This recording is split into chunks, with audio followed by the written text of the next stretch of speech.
My name is Ariana Aurora. I'm an actor and singer from New York, and I wanted to ask a question in regards to social media and inner peace.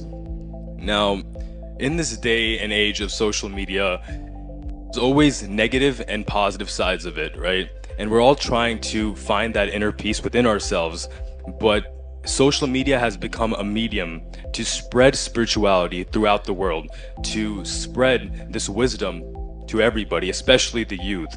But at the same time, social media tends to give a ride to your ego at times.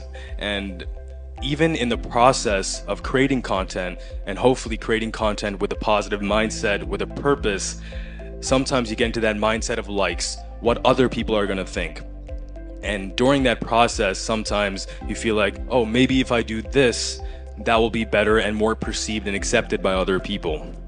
And I wanted to get your understanding and take on this. How do you believe we can tackle this new day and age of technology? How can we tackle social media, use it to our benefit and the benefit for everybody in this world so we can all obtain inner peace? Thank you. Thank you very much. Thank you for that brilliant question. How do we really use social media as a great medium to spread inner peace and not allow social media to ruin our inner peace when we look at what other people are doing and lose our authenticity as well? I've always believed in a few things. Number one is our relationship with anyone or anything in the world is only effective as is our relationship with our own self. The more we work on our relationship with our own self and our relationship with divinity, what's happening in the world doesn't bother us as much as it would have otherwise. If we find ourselves disturbed, we find ourselves in the mode of comparison, if we find ourselves in the mode of dirty competition, if we find ourselves in the mode of what we would call the rat race, then it also means that there is somewhere we are lacking a deeper connection with our own self.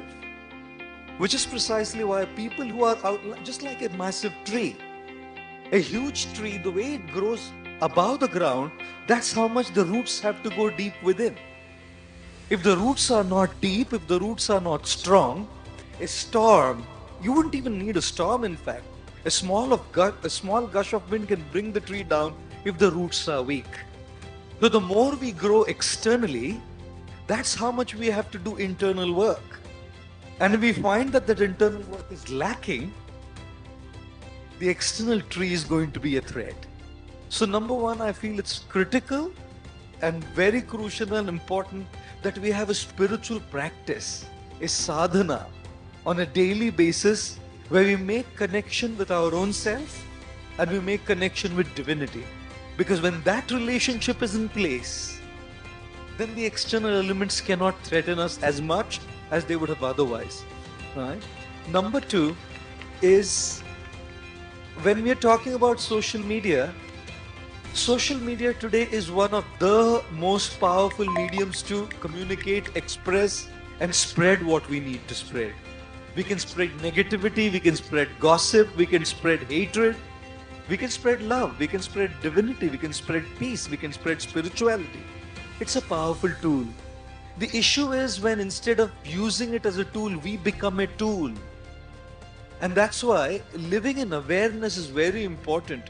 Moderation is very important. Discipline is very important. If we don't have these, we're going to be consumed by the wave. If we don't want to be consumed by the wave, discipline, moderation, intent behind the content is also very critical. People are just producing so much content, but where's the intent? If the intent is missing, we're going to be carried away by the wave. So discipline, moderation, intent behind the content are also very critical to stay in proper alignment so that we don't get carried away. And comparison has its own value.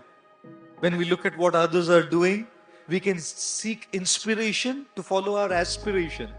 The problem is we don't seek inspiration. We look at others and we either try to copy, We strive to feel superiority complex that we are better than them, or we feel inferiority complex that we are probably lacking something. Maybe if we do this, we will also be like them. Right? But comparison has tremendous value. Today we have so many spiritual leaders here. Each one of them in their own way have something incredible to offer.